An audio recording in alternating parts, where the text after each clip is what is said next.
വിമാനയാത്രക്കാർക്ക് ഒരു നല്ല വാർത്ത. കാരണം ഇപ്പം ഇന്ത്യയിൽ ഒരു സമയത്ത് എലൈറ്റ് ക്ലാസ്സിന് പണമുള്ളവർക്ക് യാത്ര ചെയ്യാൻ പറ്റുമായിരുന്നുള്ളൂ.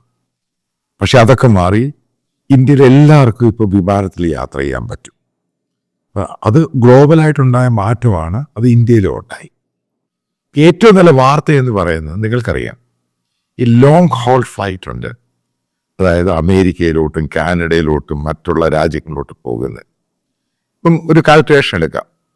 ഡൽഹിയിൽ നിന്നും ന്യൂയോർക്കിലോട്ട് പോകുന്ന ഫ്ലൈറ്റ്, ഞാൻ പറയുന്ന ഡയറക്റ്റ് ഫ്ലൈറ്റ്, അത് ഏകദേശം 14 മുതൽ 16 മണിക്കൂർ എടുക്കും ഫ്ലൈ ചെയ്തെടുത്താൻ. അപ്പം അവിടെ ചെന്നിറങ്ങുമ്പോൾ ഇത്രയും മണിക്കൂർ യാത്ര ഈ കുട്ടികളുമായിട്ടൊക്കെ ഇറങ്ങുമ്പോൾ ഈ പാസഞ്ചേഴ്സിനൊക്കെ എല്ലാം തളർന്ന് നാശമാകും. കാരണം ഇത്രയും ലോങ് ഹോൾ ഫ്ലൈറ്റ് അല്ലയോ.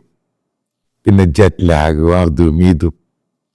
പിന്നെ നിങ്ങൾക്കറിയാം, പിന്നെ ഇൻഡയറക്റ്റ് ഗൾഫ് വഴി പോവുകയാണെങ്കിൽ അത് ഏകദേശം 22-23 മണിക്കൂർ വരെ എടുക്കും. അവിടെയുള്ള എയർപോർട്ടിലോട്ട് എടുക്കുന്ന സമയം അടുത്ത കണക്റ്റിംഗ് ഫ്ലൈറ്റ് വരുന്നതായിട്ട് ഡിപ്പെൻഡ് ചെയ്താണ് പോകുന്നത്. പക്ഷെ പുതിയൊരു ട്രയൽ റൺ ചെയ്ത് കഴിഞ്ഞു. കാരണം നേരത്തെ ഞാനിത് 2-3 വർഷം മുമ്പ് പണ്ട് നാരദയിൽ വീഡിയോ ചെയ്തു. ബൂം എയർലൈൻ, ബൂം ഏവിയേഷൻ, അവർ ഇന്ന് ട്രയൽ റൺ ചെയ്തു. അതായത് 3-4 ഫ്ലൈറ്റ് അതിൻ്റെ പ്രോട്ടോടൈപ്പ് ട്രയൽ റൺ ചെയ്തു. അപ്പം ഇതുമായിട്ട് ബന്ധപ്പെട്ട് വാർത്തകൾ വരികയാണ്. മനസ്സിലാക്കുക, ഏറ്റവും പഴയ സൂപ്പർസോണിക് ഫ്ലൈറ്റിന് നിങ്ങൾക്കറിയാം, കോൺകോർഡ്, അത് ഫ്രാൻസിൻ്റെ ആയിരുന്നു. 2003 നിർത്തി. കാരണം ഫ്രാൻസിൽ ഒരു അപകടം ഉണ്ടായി. പിന്നെ അവരുടെ അവസാനത്തെ ഫ്ലൈറ്റ് എന്ന് പറയുന്നത് 2003 ഹീത്രൂ എയർപോർട്ടിൽ നിന്ന് ന്യൂയോർക്ക് വരെ. അതിനുശേഷം അവർ ഫ്ലൈറ്റ് ഓപ്പറേറ്റ് ചെയ്ത കാരണമുണ്ട്. അതിഭയങ്കരമായ എക്സ്പെൻസ് താങ്ങാൻ പറ്റുന്നതിന് മുകളിലായിരുന്നു എക്സ്പെൻസ്. ഇപ്പം ഹീത്രൂ ഇന്ന് ഈ ന്യൂയോർക്കിൽ പോകാൻ അന്ന് ചാർജ് ചെയ്തിരുന്ന round the trip up down $20,000 ഒരു പാസഞ്ചറിൻ്റെ. കാരണം ഒറ്റ ക്ലാസ്സേ ഉള്ളൂ, ബിസിനസ് ക്ലാസ്. അത്രയും ചാർജും അതിഭയങ്കരമായ ശബ്ദവുമായിരുന്നു. ശരിക്കും ഫ്യൂവൽ വേണമായിരുന്നു. ഇതിൻ്റെയൊക്കെ പേരിലാണ് ഇത് ബിസിനസ് ക്ലാസ്സിന് വേണ്ടിയായിരുന്നു, എലീറ്റ് ക്ലാസ്സിന് വേണ്ടി മാത്രമായിരുന്നു ഈ കോൺകോർഡ് ഫ്ലൈ ചെയ്തുകൊണ്ടിരുന്നത്. പക്ഷെ ബൂം എയർലൈൻസ് അതിനെല്ലാം മാറ്റിമറിക്കുകയാണ്. അതായത് നിങ്ങൾ ഇപ്പം ലണ്ടനിൽ നിന്ന് ന്യൂയോർക്കിൽ പോവാം, ഏകദേശം 6 മണിക്കൂറാണ് ഫ്ലൈയിങ് നോർമൽ കൊമേഴ്ഷ്യൽ ഫ്ലൈറ്റ്. അപ്പം അത് ഏകദേശം 6000 കിലോമീറ്ററാണ്. അതിൽ ഏകദേശം 3 മണിക്കൂർ കൊണ്ട് ഫ്ലൈ ചെയ്യാം. അതിൻ്റെ റേറ്റ് എന്ന് പറഞ്ഞാൽ അപ് ഡൗൺ, അതായത് London to New York up down, കാരണം റൗണ്ട് ദ ട്രിപ്പ് അങ്ങോട്ടും ഇങ്ങോട്ടും ട്രാവൽ ചെയ്യാൻ $5000 വരത്തുള്ളൂ. ഫ്യൂവൽ എഫിഷ്യൻസി ഉണ്ട്. അത് ഈ പറയുന്ന പോലെ വലുതായിട്ടൊന്നും നാശകരമായ രീതിയിലുള്ള എമിഷൻസ് ഒന്നുമില്ല. അത് 0 ആണെന്നാണ് പറയുന്നത് ആ കമ്പനി പറയുന്നത്. അതേപോലെ തന്നെ ഇതിൻ്റെ റേറ്റ് വീണ്ടും കുറയ്ക്കും. വലുതായിട്ട് ശബ്ദമൊന്നുമില്ല. അപ്പോൾ ഇത് ഡെവലപ്പ് ചെയ്തേക്കുന്ന ഫൈനൽ ഡെവലപ്മെൻറ്റ് വന്നേക്കുന്ന നാസയും അത് ലോക്കീഡ് മാർട്ടിൻ രണ്ടുപേരും, സ്പൈക്ക് എയർലൈൻ ഏവിയേഷനുണ്ട്, ഇവരെല്ലാം കൂടെ ജോയിൻ്റ് ആയിട്ടാണ് ഇത് ഡെവലപ്പ് ചെയ്തത്. അതായത് ഫ്ലൈറ്റായിട്ട് അമേരിക്കയിലും മറ്റുള്ള രാജ്യങ്ങളിലൊക്കെ യാത്ര ചെയ്യുന്ന പല ഇന്ത്യക്കാരും മലയാളികളും ഇത് അറിഞ്ഞിരിക്കണം. കാരണം 2029 ഇത് കൊമേഴ്ഷ്യലായിട്ട് സ്റ്റാർട്ട് ചെയ്യുകയാണ്. മനസ്സിലാക്കുക, അമേരിക്കൻ എയർലൈൻസും യുണൈറ്റഡ് എയർലൈൻസും മറ്റു പല ഏവിയേഷൻ കമ്പനികളും ഓൾറെഡി ഓർഡർ പ്ലേസ് ചെയ്തിട്ടുണ്ട്. കാരണം ഇത് വയബിൾ ഓപ്ഷൻ ആണെന്നാണ് പറയുന്നത്. ഒരു ഫ്ലൈറ്റിനകത്ത് 70 മുതൽ 90 ആൾക്കാർക്ക് ഫ്ലൈ ചെയ്യാൻ സാധിക്കും. നേരത്തെ ഈ കോൺകോർഡിനകത്ത് 70 പേരായിരുന്നു ഉള്ളി ബിസിനസ് ക്ലാസ്. ഇതിനകത്ത് എക്കോണമി ഉൾപ്പെടെ, കാരണം എക്കോണമി ഒറ്റ ക്ലാസ്സേ ഉള്ളൂ. കാരണം ആൾക്കാർക്ക് വയബിൾ ഓപ്ഷനാണ്. കാരണം പണം കൂടുതൽ ചിലവാകരുത്, പെട്ടെന്ന് എത്തണം.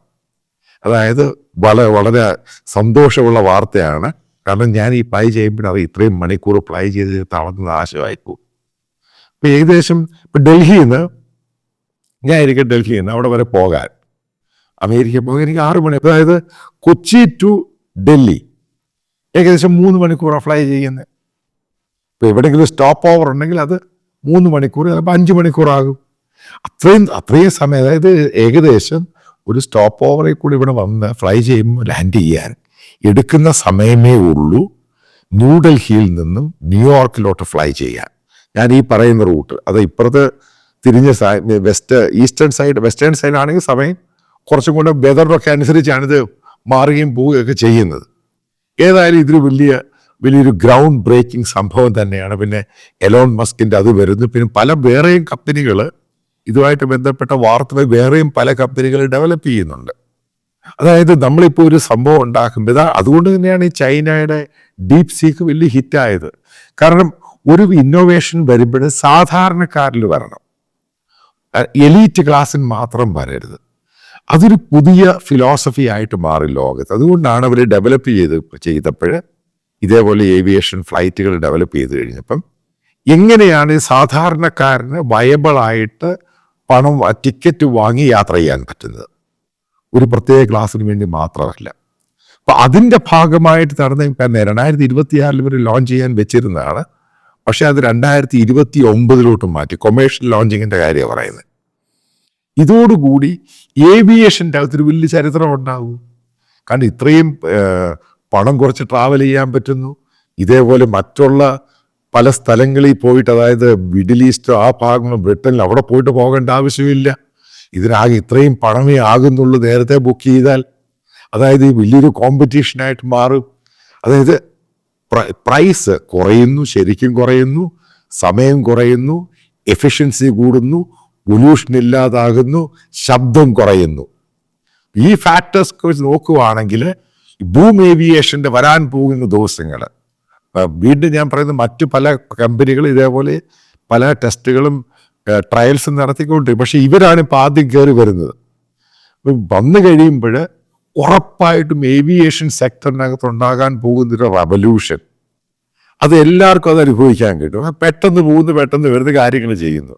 അതായത് ഇവിടെ ഇപ്പം പല ആൾക്കാർക്ക് അമേരിക്കയിൽ പോയിട്ട് കാര്യം ചെയ്യണമെന്നുണ്ടെങ്കിൽ പെട്ടെന്ന് കയറുന്നു, പോകുന്നു, അടുത്ത ദിവസം തിരിച്ചു വരുന്നു, അല്ലെങ്കിൽ അന്ന് തന്നെ രാത്രി തിരിച്ചു വരുന്നു. ഇപ്പം എനിക്കറിയാം പല ആൾക്കാരുണ്ട്, ഡൽഹി, മുംബൈ രാവിലെ പോയിട്ട് വൈകിട്ട് വരുന്ന ആൾക്കാരുണ്ട്, ജോലിക്ക് പോയിട്ട് പല ആൾക്കാരെ എനിക്കറിയാം. അപ്പം അതേപോലെ ഞാൻ ഡൽഹിയിൽ നിന്ന് പോകുന്നു, ജോലി കഴിയുന്ന വൈകിട്ടത്തെ ഫ്ലൈറ്റ് തിരിച്ചു വരുന്നു, സിമ്പിളായിട്ട്. അതായത് ടൈം ലാഭം, സമയം ലാഭം, ഈ പറയുന്ന മുഷിച്ചിലില്ല, എല്ലാം കൊണ്ടും ഈ ഫാമിലി ആയിട്ട് പോകുന്നവരെല്ലാം ഞാൻ കണ്ടിട്ടുണ്ട്. അവരങ്ങ് പെട്ടുപോയി. കൊച്ചു കുഞ്ഞുങ്ങളുമായിട്ടൊക്കെ ഇത്രയും ദൂരം യാത്ര ചെയ്യുമ്പോൾ അവരൊക്കെ പെട്ടെന്ന് കുറച്ച് പ്രായമുള്ള സ്ത്രീകളാണെങ്കിൽ അവരും അങ്ങ് പെട്ടുപോവുക.